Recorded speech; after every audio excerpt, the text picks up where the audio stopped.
Voilà, Serge Kadima est porte-parole d'Emmanuel Ramazani Shadari. Il est notre premier invité dans ce Kinshasa Direct. Bonsoir et bienvenue à vous. Bonsoir M. Floride, merci pour l'invitation. Voilà, alors vous avez été avec le candidat, on a vu la campagne électorale qui s'est terminée, et un report des élections pour le 30 décembre prochain, c'est quelques jours d'ailleurs, déjà dans 2 ou 3 jours.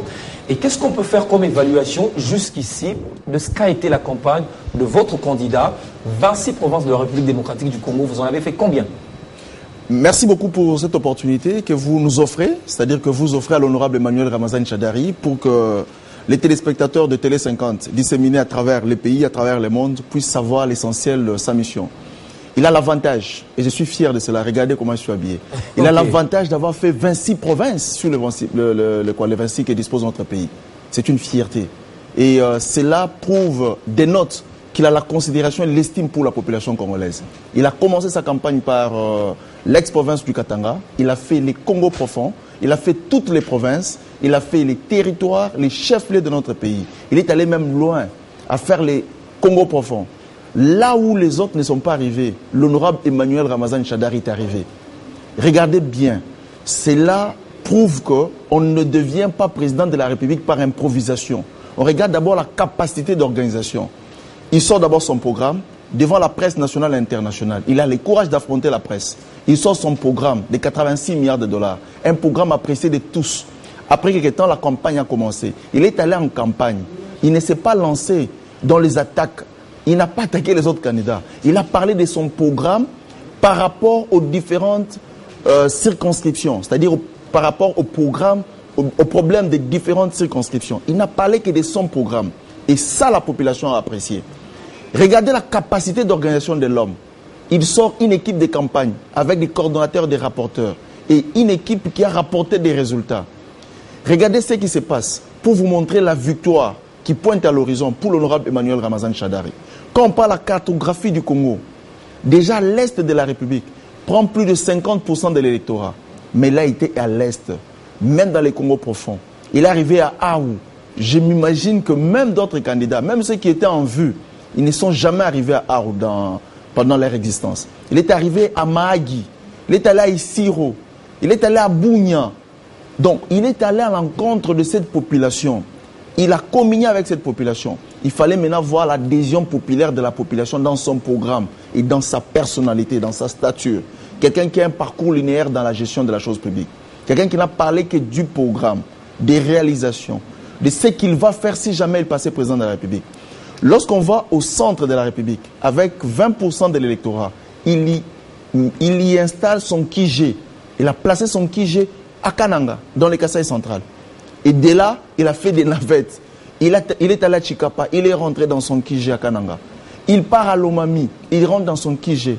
Il va même dans la province de Lumumbiste, au Sankourou. Il est allé là-bas, il a conféré avec ses compatriotes. Ce que les autres n'ont pas fait. Regarde bien. Il va à l'est de la République, où il y a 30% de l'électorat. Il est allé partout, dans tous les chefs-lieux, dans tous les territoires. Il a communié avec la population. Mais les moyens de la République l'ont aussi accompagné. Il n'y a pas les moyens de la République qui l'ont accompagné. J'ai dit, pour commencer mon propos, qu'il a une forte capacité de mobilisation. Regardez dans son équipe de campagne. Il y avait des hommes et des femmes bien organisés. Déjà qu'ils viennent d'un parti politique très bien structuré et représenté sur l'ensemble de la République. On n'interdit pas, il n'y a pas une loi dans notre pays, il n'y a pas une disposition de la Constitution qui interdit à un membre du gouvernement d'appartenir à un camp politique. Il n'y a pas un article ou une loi dans notre pays qui interdit à un membre du gouvernement ou à un gouverneur de soutenir un candidat de son choix. Même quand nous allons à l'extérieur, dans les pays dits de vieille démocratie, nous avons vu le président Obama aller soutenir Hillary Clinton dans les meetings. C'est la démocratie. Il était président? Il était président en fonction. C'était son choix. Et c'est ça la démocratie, l'expression. Nous avons vu en France le président Sarkozy qui battait campagne pour sa propre succession. Il a été accompagné par les membres du gouvernement, par des grands d'ailleurs. Je vis Alain Juppé, ministre des Affaires étrangères, s'il vous plaît, dans la campagne de M. Nicolas Sarkozy, pour l'accompagner. Il y a beaucoup d'exemples comme ça. C'est pour dire que c'est ça la démocratie. Mais ces gens-là n'ont pas touché l'argent du contribuable français. Vous profitez d'un candidat. On vous appelle Floride Zantoto. Vous êtes journaliste d'investigation. Apportez-moi des preuves, je démissionne, j'arrête la politique. Vous n'allez jamais m'apporter une preuve qu'un membre du gouvernement, il a puisé dans les caisses de l'État pour apporter dans la campagne de l'honorable Emmanuel Ramazan Shadary. Je vous ai dit, à côté de lui, il y a des hommes et des femmes équilibrés qui ont la passion pour le pays, qui l'ont accompagné. Lui-même, l'honorable Ramazan Shadary, ne vient pas, il n'est pas né de la dernière pluie. C'est quelqu'un qui a un parcours linéaire dans la territoriale. Pour avoir été administrateur du territoire, vice-gouverneur, gouverneur, pendant 10 ans, patron de tous les élus du PPRD de la majorité présidentielle au niveau de l'Assemblée nationale. Il a été vice-premier ministre, ministre de l'Intérieur. C'est quand même quelqu'un qui est assis, quelqu'un qui a un background, quelqu'un qui rassure la population, qui rassure notre pays pour diriger ce pays et nous amener dans les meilleures conditions et gagner les paris de développement ainsi que la dignité des Congolais. Parce que c'est quelqu'un qui ne vient pas apprendre au sommet de l'État. C'est quelqu'un qui apporte une expertise, quelqu'un qui a été dans l'élaboration de plusieurs lois qui atteignent déjà la maturité et qui doivent produire les effets déjà en 2019, notamment le code minier, la loi sur la libération du secteur des assurances, la loi sur les hydrocarbures, la loi sur la sous-traitance. Il y a beaucoup de lois qui ont été initiées sous sa coordination au niveau de l'Assemblée nationale. C'est quelqu'un qui connaît non seulement le pays, mais qui connaît les réalités de ces pays. Alors, M. Serge Kadima, est-ce qu'au-delà de l'expérience, qui est connue de tous, il a de l'expérience, il a été brillant à l'université, il a fait la territoriale, il a été député, il a dirigé la commission, je ne sais pas moi, avec les parlementaires du PPRD au niveau de l'Assemblée nationale. Mais est-ce que cela suffit? Est-ce qu'il ne faut-il pas avoir également de l'amour pour son peuple, emmener sa population de la pauvreté au bien-être? L'honorable Emmanuel Ramazan Shadary a un autre acquis. C'est d'appartenir à une famille politique qui est championne dans les réalisations. Regardez bien, on vous dit que c'est le candidat de la continuité, malgré qu'ils sont des personnalités différentes avec le président Joseph Kabila. Le président Kabila, quand il prend le pouvoir, il a fait des promesses comme le fait l'honorable Emmanuel Ramazan Shadary, parce qu'il a trouvé un pays divisé en 4. Il a dit, je vais réunifier le pays, chose qui est faite aujourd'hui. Il trouve un pays qui n'avait pas de cadrage macroéconomique. Il a construit ce cadrage macroéconomique. Il remet tous les indicateurs du cadre macroéconomique au vert. Le président Kabila avait promis d'organiser les élections. On a organisé les élections. Avec qui? Avec qui le président Kabila a eu à faire des réformes qui ont bougé les pays, qui ont bougé les mondes? C'est avec l'honorable Emmanuel Ramazan Shadary comme coordonnateur de tous les élus. C'est lui qui portait, c'est lui qui a porté ces projets de loi. Regardez bien l'amour qu'il a pour le pays. Le président Joseph Kabila, lorsqu'il était question de publier la loi sur le code minier, il a eu une pression terrible parce que c'est l'actuel code minier donne plus d'avantages aux compatriotes et contribuera à l'amélioration des recettes de l'État. Mais le président Kabila n'a pas cédé à la pression. Il a publié ses codes. Il a eu des collaborateurs. Parmi ses collaborateurs, il sait qui peut défendre la nation, qui peut défendre les intérêts de la population, qui peut se battre pour l'amélioration du vécu quotidien de la population, qui peut se battre pour restituer la dignité des Congolais. Et aujourd'hui, nous vous répondons en disant que c'est l'honorable Emmanuel Ramazan Shadary. C'est l'homme qui ne fait pas la volonté des Occidentaux, c'est l'homme qui fait la volonté de nos compatriotes parce que les Occidentaux ne sont pas intéressés par les vécu quotidiens de la population, mais plutôt par nos richesses. Et nous disons que cette fois-ci, nous allons rationaliser les ressources naturelles. Nous allons rationaliser les potentiels économiques, les potentiels budgétaires, les potentiels forestiers, les potentiels touristiques, les potentiels culturels, pour que les bénéfices, les dividendes de tous ces potentiels puissent bénéficier à notre pays et à nos populations, afin que les conditions soient meilleures, afin que nous puissions avoir une croissance qui est favorable aux pauvres par la création de filets de protection, une croissance qui est favorable à la création de l'emploi ou des emplois, une croissance qui soit favorable à la création des systèmes éducatifs solides, une croissance qui va nous permettre d'améliorer les systèmes sanitaires. Et c'est ça les combats de l'honorable Emmanuel Ramazan Shadary.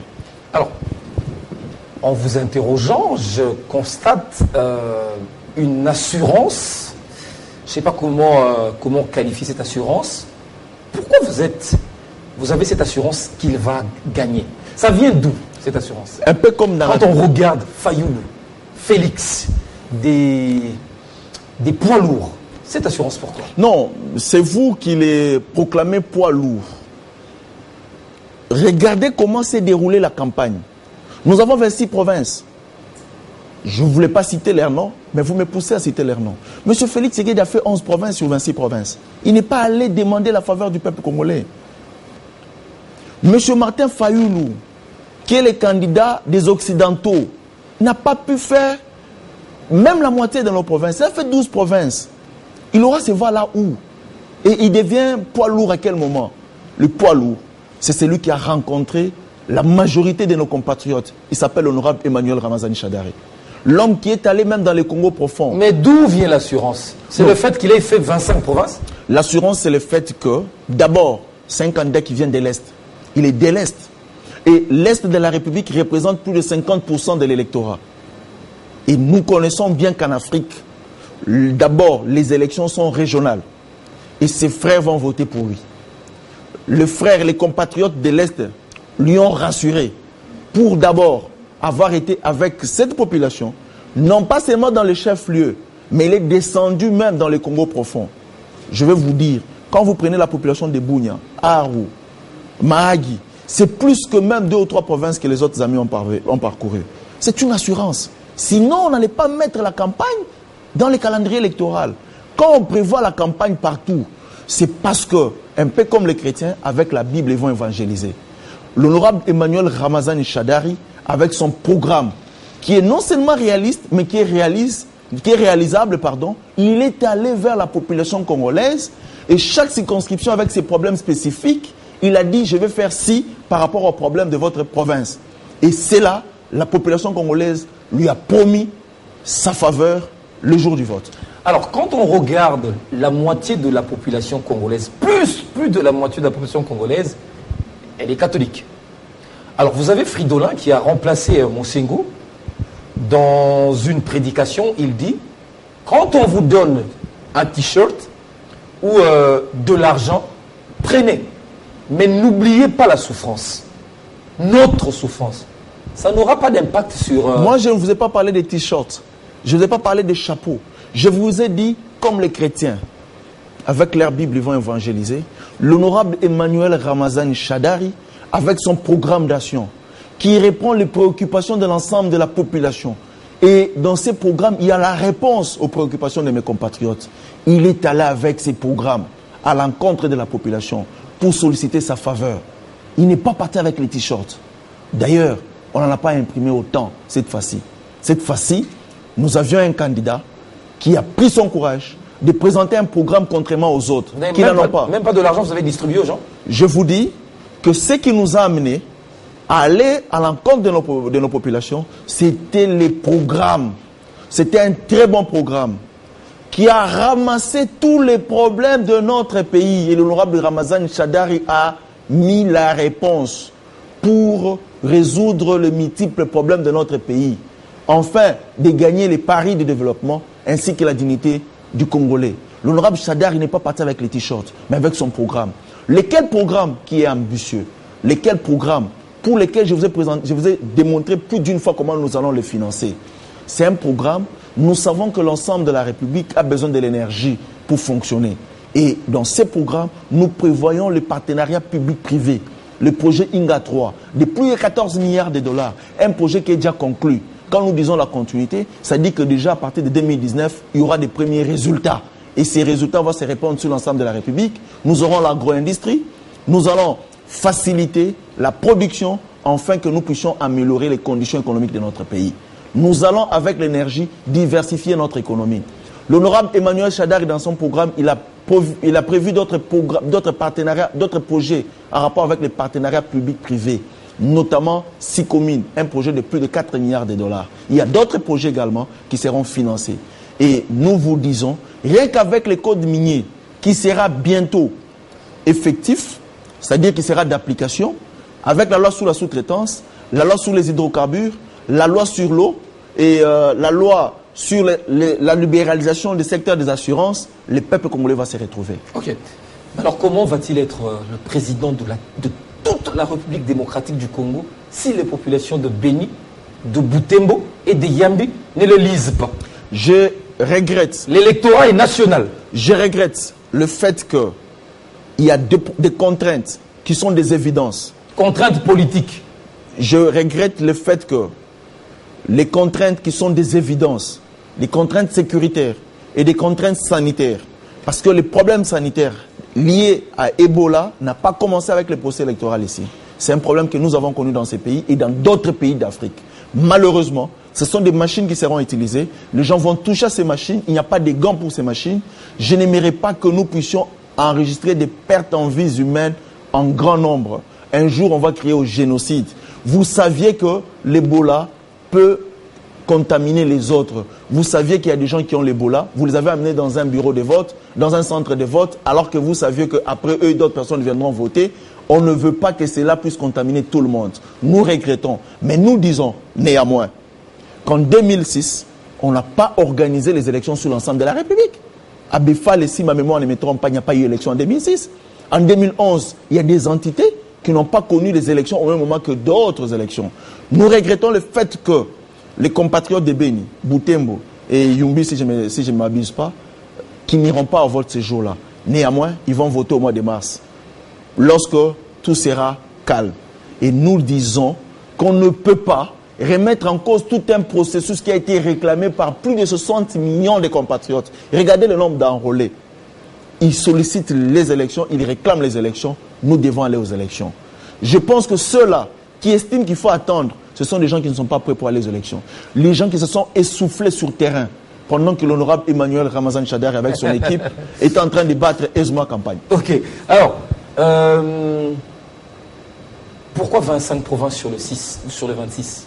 Il fallait faire la totalité finalement. Nous disons que nous avons fait 26 provinces. N'oubliez pas, je rappelle également aux téléspectateurs de Télé 50 qui nous suivent. L'honorable Emmanuel Ramazani Shadary a lancé la campagne dans les églises ici à Kinshasa. Et tout le monde a suivi. Nous avons été... Donc vous comptez aussi Kinshasa? Nous avons commencé par Kinshasa. Il a d'abord, comme tout chrétien, commencé par l'église. Nous avons commencé à Kinshasa la campagne. N'oubliez pas que lorsque la CENI avait lancé la campagne, pendant que les gens étaient dans autre chose, l'honorable Emmanuel Ramazani Shadary a commencé avec les églises. C'est comme ça que nous disons que Dieu au centre de tout, Emmanuel Ramazani Shadary a commencé ici. Et aussi, il faut dire qu'il avait une forte équipe à Kinshasa qui battait campagne au quotidien. Nous avons voulu démontrer de quoi nous étions capables ici à Kinshasa. Les derniers jours des élections, malheureusement, l'autorité provinciale avait suspendu la campagne. Nous avons voulu faire les doubles de ce que nous avons fait au stade Tata Raphaël. C'est pour la première fois que le Fonds commun pour le Congo organise un tel meeting au stade Tata Raphaël. Vous avez vu comment on avait arrêté les temps à Kinshasa. Et nous avions voulu le faire les derniers jours de campagne. Malheureusement, on avait arrêté la campagne. Mais dans les autres provinces, vous-même, vous avez vu des foules en délire. Vous avez vu des marées humaines. Vous avez vu l'adhésion, non seulement à l'homme, non seulement à la personnalité de l'honorable Emmanuel Ramazani Shadary, mais l'adhésion dans son programme. L'adhésion dans sa forte personnalité. D'accord. Alors, sur le plan organisation de cette campagne, sur 10, combien donnez-vous à l'équipe de Ramazani Shadary? En tout cas, nous avons distingué. Nous avons distingué. Vous avez distingué. Nous avons distingué. Merci beaucoup. Parce que vous avez vu même Bercy, qui est une structure de sondage de l'opposition proche à Moïse, il donne l'honorable Emmanuel Ramazani Shadary gagnant avec 54%. Nous n'allons pas accepter cela. Nous pensons que nous sommes à mesure de faire plus de 70%. Nous n'allons pas accepter cela. Merci beaucoup. Serge Kadima, merci d'être venu sur ce plateau. Dans ce plateau, vous êtes porte-parole d'Emmanuel Ramazani Shadary, candidat à la présidentielle. Avec vous, nous avons fait la restitution de sa campagne à travers la République démocratique du Congo. Merci d'avoir été notre invité. C'est moi qui vous